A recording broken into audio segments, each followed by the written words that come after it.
Confié en mi cuñado para hacer crecer nuestro negocio, pero todo era una mentira para robarme mis ahorros y llevarse a mi familia al extranjero.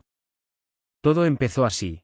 Mi cuñado, Federico, no solo era el hermano de mi esposa, sino el hombre en el que más confiaba en el mundo de los negocios. Llevábamos 10 años levantando una constructora de infraestructura civil que, hasta hace poco, era el orgullo de la región. Mi hermana, Lorena, se había casado con él poco después de que fundamos la empresa, lo que convirtió nuestra sociedad en algo que yo creía blindado por la sangre y la lealtad familiar. Hace 2 años, Federico se acercó a mí con un proyecto que parecía la oportunidad de nuestra vida. Me habló de una licitación masiva para un complejo de energía renovable en el norte. Decía que necesitábamos liquidez inmediata para comprar maquinaria pesada y asegurar los avales bancarios. El problema era que la empresa ya estaba al límite de su capacidad crediticia. Federico, con esa voz pausada y convincente que siempre usó para manipularme, me propuso que solicitáramos préstamos personales. Mira, Adrián, me dijo mientras tomábamos un café en su despacho, si sacamos los créditos a nuestro nombre, la empresa no se ve afectada en los balances. En 6 meses, cuando el primer pago del gobierno entre, liquidamos todo y nos quedamos con una utilidad neta de millones. Es un riesgo de meses para una tranquilidad de décadas. Yo dudé. Mis hijos,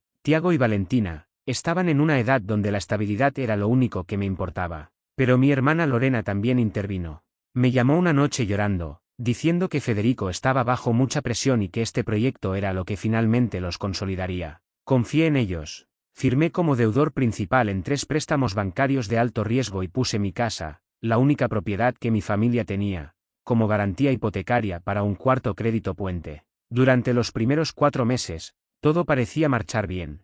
Federico me mostraba facturas de compra de excavadoras, recibos de depósitos en cuentas de proveedores y correos electrónicos de supuestos funcionarios gubernamentales. Lo que yo no sabía era que Federico era un genio de la falsificación.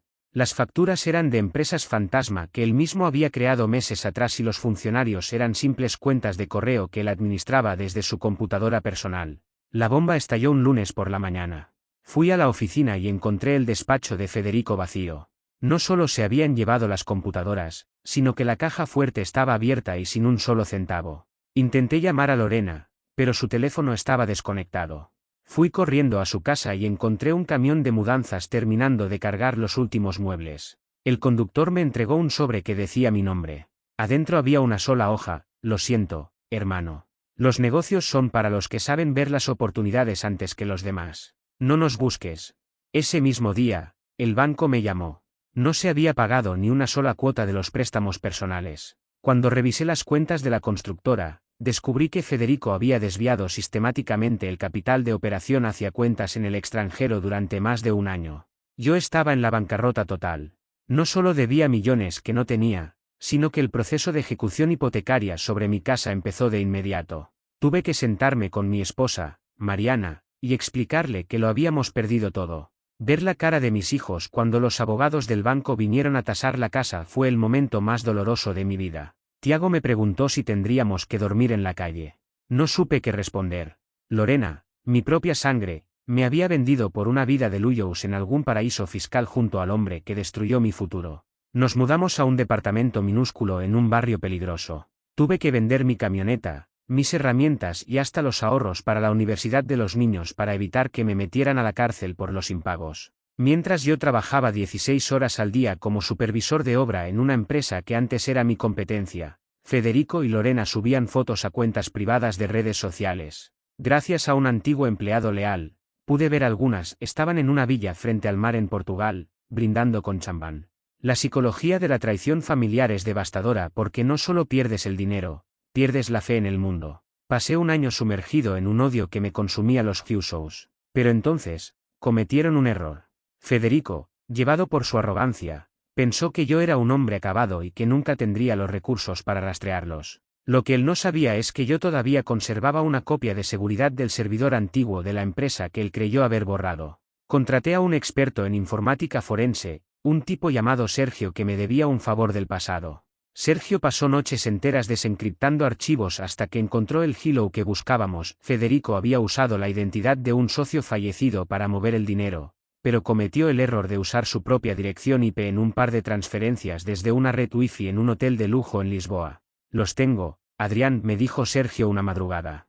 No solo sé dónde están, sino que sé que están moviendo el dinero de nuevo para comprar una propiedad en España. Si actuamos ahora, podemos congelar esas cuentas antes de que el dinero desaparezca en un fondo ciego. No fui a la policía de inmediato. Sabía que la justicia es lenta y que ellos tendrían tiempo de escapar. Necesitaba que Federico sintiera el mismo miedo que yo sentí cuando vi a los agentes judiciales en mi puerta. Usé los pocos contactos que me quedaban en el sector bancario y descubrí que Federico estaba intentando cerrar una operación de inversión con un grupo constructor en Madrid. Me hice pasar por un consultor interesado en la misma propiedad. Viajé a España con lo poco que me quedaba. Me encontré con un abogado local, el doctor Castillo, quien se especializaba en delitos financieros internacionales. Castillo me explicó que, debido a que los préstamos que yo firmé fueron obtenidos bajo fraude documental, podíamos presentar una demanda civil y penal simultánea que bloquearía todos sus activos en territorio europeo. El encuentro ocurrió en un restaurante elegante en la calle Serrano.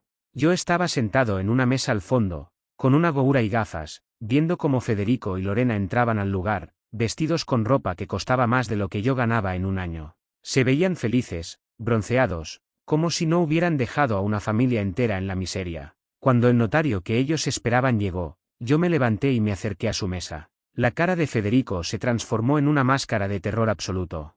Lorena dejó caer su copa de vino, que se hizo añicos en el suelo. Hola, Federico, dije, sentándome en la silla vacía frente a ellos. El proyecto del norte se retrasó un poco, pero ya estoy aquí para cobrar mi parte. Adrián, ¿qué haces aquí?, tartamudeó Federico, mirando hacia las salidas. Esto no es lo que parece. Íbamos a enviarte dinero, te lo juro. No mientas más, le dije, poniendo sobre la mesa el documento de embargo preventivo emitido por la Audiencia Nacional. Todas tus cuentas en España y Portugal acaban de ser bloqueadas. El dinero que robaste está bajo custodia judicial y he presentado una denuncia por estafa agravada y falsificación de documentos. Lorena empezó a llorar, tratando de tomar mi mano. Adrián, por favor, soy tu hermana. Federico me obligó, yo no quería hacerlo. Tenemos una buena vida aquí, no nos quites esto. ¿Y mis hijos, Lorena?, le pregunté, sintiendo un asco profundo. ¿Pensaste en ellos cuando firmabas los papeles para dejarnos en la calle? ¿Pensaste en Tiago cuando preguntaba si tendríamos casa? No viniste a buscarme, no me llamaste. Te fuiste a brindar mientras yo vendía hasta mis zapatos para pagar tus deudas. Federico intentó levantarse, pero Castillo llegó con 2 oficiales de la Policía Nacional.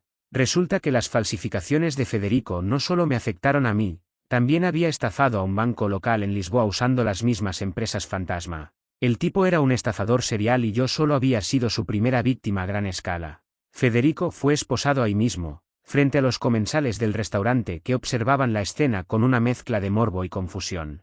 Lorena gritaba que ella no sabía nada, que era una víctima, pero los oficiales le pidieron que también los acompañara. Castillo me puso la mano en el hombro y me dijo que lo más difícil había pasado. Sin embargo, para mí, el proceso de recuperación apenas comenzaba. El juicio en España fue un proceso agotador que duró casi 8 meses. Tuve que viajar varias veces, dejando a Mariana y a mis hijos con la incertidumbre de si alguna vez recuperaríamos algo. Federico intentó negociar, ofreciendo devolver solo una parte del dinero a cambio de que yo retirara la denuncia por estafa agravada. Su abogado, un tipo arrogante llamado Garrido, se acercó a mí en los pasillos del juzgado con una propuesta cínica. Mire, Adrián, si acepta el trato, tendrá dinero mañana mismo para comprarse una casa nueva. Si sigue con el juicio, esto puede tardar años y los abogados se comerán lo que queda. Sea inteligente, como lo fue su cuñado, me dijo con una sonrisa torcida. Mi cuñado no fue inteligente, fue un criminal, le respondí. Y yo no quiero solo el dinero. Quiero que el sistema registre que Federico y Lorena son unos parásitos. Mi casa ya la perdí, pero mi dignidad no está en venta. La psicología de mi hermana durante el juicio fue lo más impactante. Pasó de la súplica al ataque. Cuando se dio cuenta de que yo no cedería, empezó a declarar que yo siempre había sido un socio negligente y que Federico solo rescató el capital antes de que yo lo desperdiciara. Fue doloroso escuchar a mi propia sangre mentir bajo juramento para salvar su pellejo. Pero las pruebas forenses de Sergio eran irrefutables. Las transferencias tenían la firma digital de Federico y los correos electrónicos de las empresas fantasma estaban vinculados directamente a sus dispositivos personales. Finalmente, el juez dictó sentencia. Federico fue condenado a 6 años de prisión por fraude financiero y falsificación de documentos. Lorena recibió una condena menor por complicidad y encubrimiento, pero debido a que no tenía antecedentes, pudo evitar la cárcel a cambio de una multa masiva y la confiscación de todos sus bienes en territorio europeo. El dinero recuperado de las cuentas bloqueadas fue transferido a un fondo de liquidación para mis acreedores en mi país. Regresé a casa con la noticia de que, aunque no recuperaría la mansión original, el banco había aceptado un acuerdo para saldar la deuda total con el capital recuperado. Me quedé en cero, pero sin deudas. Era un nuevo comienzo, una hoja en blanco a los 45 años. Hoy, la situación es muy diferente. No tengo la gran constructora de antes, pero abrí un pequeño estudio de consultoría técnica. Trabajo solo con gente que conozco desde hace décadas, personas que estuvieron a mi lado cuando estaba en el departamento minúsculo. Tiago y Valentina han aprendido una lección dura sobre la vida, que el dinero va y viene, pero el carácter es lo que te mantiene de pie. Lorena me envió una carta hace poco desde España. Vive en un piso compartido y trabaja limpiando oficinas. Dice que está arrepentida y que quiere ver a sus sobrinos. No le respondí. Hay traiciones que rompen algo que no se puede pegar con una disculpa tardía. Ella eligió a Federico y al dinero sobre su hermano y sus sobrinos cuando más los necesitábamos. Ahora, tiene que vivir con las consecuencias de esa elección. A veces, cuando paso por delante de mi antigua casa, ya no siento esa punzada de dolor. Veo a otra familia viviendo allí y les deseo lo mejor. Yo aprendí que una casa son 4 paredes, pero un hogar es la paz mental de saber que nadie puede quitarte el sueño por una firma falsa. Federico morirá en una celda sabiendo que su gran oportunidad fue su ruina. Yo, por mi parte, me despierto cada mañana sabiendo que, aunque tardé un año en el infierno, finalmente logré sacar a mi familia de las cenizas. El cuñado que me creyó un tonto terminó siendo el arquitecto de su propia destrucción. La reconstrucción de mi vida no fue solo económica, sino mental. Durante mucho tiempo, cualquier llamada de un número desconocido me provocaba taquicardia, pensando que era otro acreedor o una nueva mentira de Federico. Sin embargo, con el tiempo, el silencio se convirtió en mi mejor aliado. Mi estudio de consultoría empezó a prosperar porque en el gremio se corrió la voz de lo que había pasado.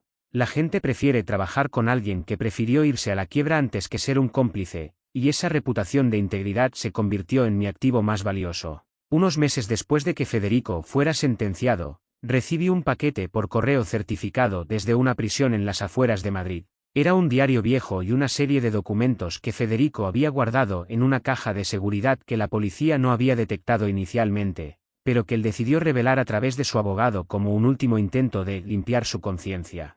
Al leerlo, descubrí que la traición era incluso más profunda de lo que pensaba. Federico había estado planeando el robo desde el día en que se casó con mi hermana. En sus notas, se refería a nuestra familia como una mina de oro para un hombre con visión. Lorena no era solo una cómplice pasiva. En el diario, Federico detallaba cómo ella le daba información sobre mis miedos y mis puntos débiles para saber exactamente cuándo presionarme con los préstamos. Leer eso fue el golpe final. Entendí que no perdí a mi hermana hace 2 años, la había perdido el día que dejó entrar a ese hombre en nuestras vidas. Esa revelación me dio una fuerza nueva.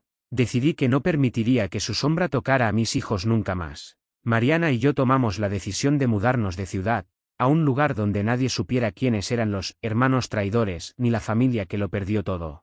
Empezamos de nuevo en un lugar más tranquilo, cerca de las montañas. Hoy, mi empresa de consultoría supervisa proyectos de infraestructura pública. Irónicamente, el tipo de proyectos que Federico usó como chivo para estafarme ahora son mi realidad diaria, pero gestionados con transparencia absoluta. Mis hijos están en la universidad, Tiago estudia Derecho, impulsado por el deseo de que a nadie más le pase lo que a nosotros, y Valentina se decidió por la arquitectura. A veces, Mariana y yo nos sentamos en el porche de nuestra nueva casa, una casa que compramos con el sudor de mi frente y sin una sola deuda pendiente, y recordamos aquel departamento minúsculo en el barrio peligroso. Ya no lo recordamos con amargura, sino como el lugar donde nos dimos cuenta de que éramos invencibles mientras estuviéramos juntos. Federico sigue cumpliendo su condena, envejeciendo entre 4 paredes grises, lejos del lujo que intentó comprar con mi vida. Lorena intenta reconstruir algo parecido a una existencia en España, pero sé por conocidos comunes que nadie confía en ella. La psicología de la traición tiene un efecto rebote. Una vez que el mundo sabe de lo que eres capaz, te conviertes en un paria. He aprendido que el éxito no es tener una mansión o millones en una cuenta suiza. El éxito es poder mirar a mis hijos a los ojos y saber que su padre no se rindió. El cuñado que me usó como un escalón terminó cayendo al abismo, y yo, el tonto que firmó los papeles, terminé siendo el único que camina libre y con la frente en alto. La historia que empezó con una firma falsa terminó con una verdad inamovible: la lealtad no se negocia, y la familia que traiciona deja de ser familia en el momento en que pone precio a tu felicidad.